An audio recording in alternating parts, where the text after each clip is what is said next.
Zee 24 तास एक पाऊल पुढे.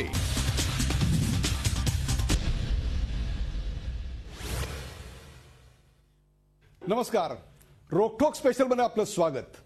लग्नानंतर आपल्या घरात एखादं तरी सोयर यावं अशी बहुतांश दाम्पत्याची इच्छा असते. मात्र लग्न होऊन बरीच वर्ष झाल्यानंतरही आपल्याला मूल होत नसल्याची जाणीव ज्यावेळी होते त्यावेळी अशा दाम्पत्यांची चलबिचल वाढते. त्यानंतर वैद्यकीय सल्ला घेऊन अनेक दाम्पत्यांच्या घरी पाळणा हलतो. मात्र अशी अनेक दाम्पत्य अशी असतात की ज्यांना सर्व उपाय करूनही मूल केव्हाही होणार नाही हे कळतं आणि त्यांना कमालीची निराशा येते. भारतात सध्या वंध्यत्वाच्या समस्येनं ग्रासलेली सुमारे 1.5 कोटी दाम्पत्य आहेत असा अंदाज आहे. अशा सर्व दाम्पत्यांसाठी सध्या सरोगसी हा आशेचा किरण ठरतोय. आई आणि वडील दोघांचेही जीन्स असलेलं मात्र वेगळ्या स्त्रीच्या पोटात वाढणारं मूल ही संकल्पना आता उत्तरोत्तर समाजमान्य होऊ लागली आहे. सरोगसी म्हणजे नेमकं काय? सरोगसीचं शास्त्र म्हणजे नेमकं कोणतं शास्त्र आहे? सरोगसीबाबत ठोस कायदे आहेत का? आणि सरोगसी करू इच्छिणाऱ्या पालकांसमोर आणि सरोगेट मदर्स समोर नेमकी कोणती आव्हानं आहेत? या पुढचा काळ कसा असणार आहे? यासारख्या असंख्य प्रश्नांचा वेध घेऊया सरोगसीवर बोलू काही या खास कार्यक्रमात.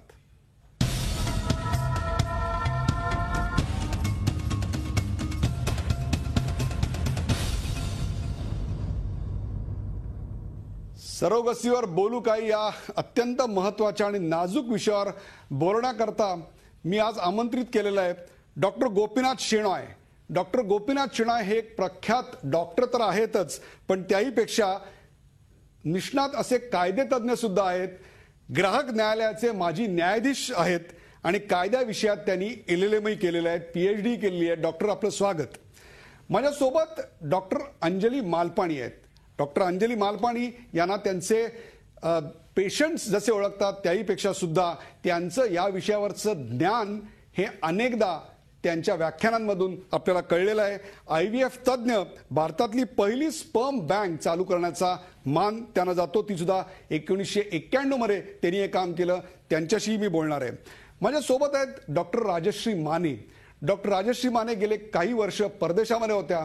त्या सध्या भारतात येऊन मुंबईच्या जवळच्या एका उपनगरामध्ये स्वतःचं IVF असं सेंटर त्या चालवतात.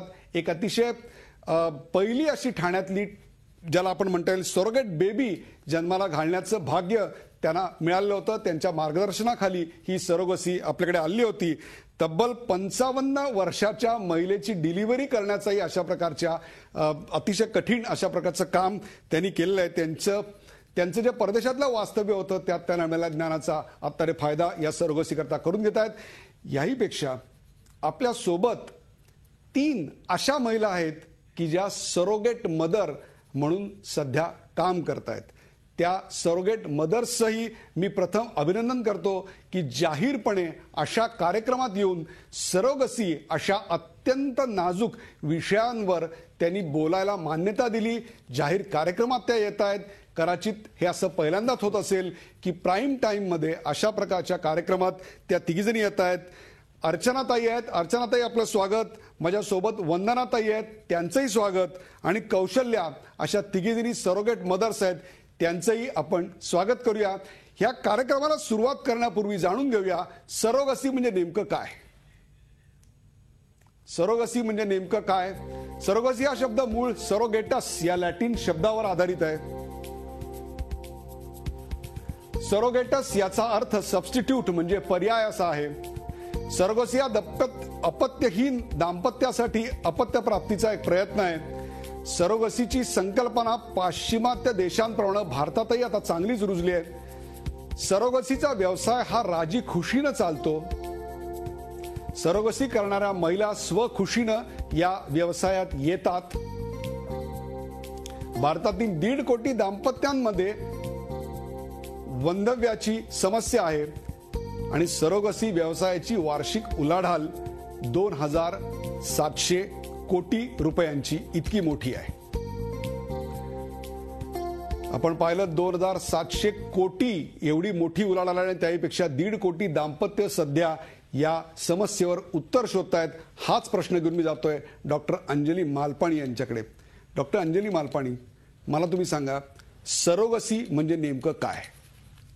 सरोगसी म्हणजे ही एक प्रोसिजर आहे, ही एक IVF चीच ट्रीटमेंट आहे, ज्याच्यामध्ये की एक स्त्री एक निस्संतान दंपत्यांना आपला गर्भाशय भाड्यावर देते.